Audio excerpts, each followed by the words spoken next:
اليوم جيت نهضر في واحد الموضوع اللي هو حساس بزاف، وجيت نهضر على بنت اختي اللي في اسبانيا. تحيه ليها كبيره زكيه، اللي دارت عليا لايف وقال لك يدك منك ولا وتكون مجدامه والدم كيتحلبه واخا حاشاكم يكون من الكلبه. وهذا ظني فيك وهذه ثقتي فيك، وانا انت ماشي بنت اختي، انا بالنسبه ليا بنتي.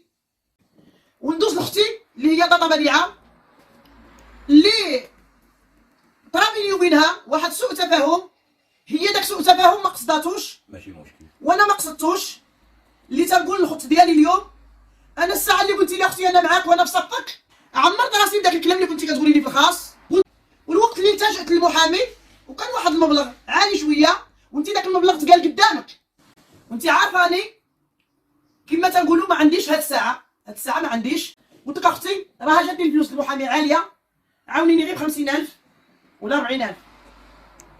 قلت لها اختي ما عنديش، قلت لك تسلفيها لي ومنين نخدم نردها لك. قلت لي ما عنديش اللي يسلفني. انا انفجرت عليك انت خوتي، على من غنفجر لما تفجرتش عليك انت؟ تفجرت عليك انت كخوت. انت داك الانفجار ديالي ما تقبلتيش وسربتي الاضويات لاي واحد. ماشي مشكله اختي، بالله انا تنقول لك انت اختي غير بالفلوس. لا، هذيك المغالطه ماشي اختي بالفلوس، اختي كاختي بصح. الفلوس ما كتفك حتى من حاجه. والمهم تنحييك على اللايف البارح اللي خرجتي به، وتناخذي حق قسما بالله وقسما بالله وقسما بالله. وهذا العيد الكبير وغنقول لك واحد الكلمه وانا ما غنضرب حتى في واحد وانت راكي بنت المعنى. انا اختي دخلوا الناس في الواتساب قالوا لي الا بغيتي التنازل وها شنو ديري وديري، وقلت لهم انا ما باغياش التنازل باش نضرب في اختي ولا نضرب في بنت اختي ولا نضرب في اختي ولا حرام. قلت لهم لا ما خصنيش التنازل، واخا انت عضيتي بيا ماشي مشكله اختي، انت كتبقاي اختي وانا ما غنبدلكش بالتنازل. نتمنى كمنعم ما ياثرش عليك داكشي ديال الاب ديالك، تمشي صوره حسنه.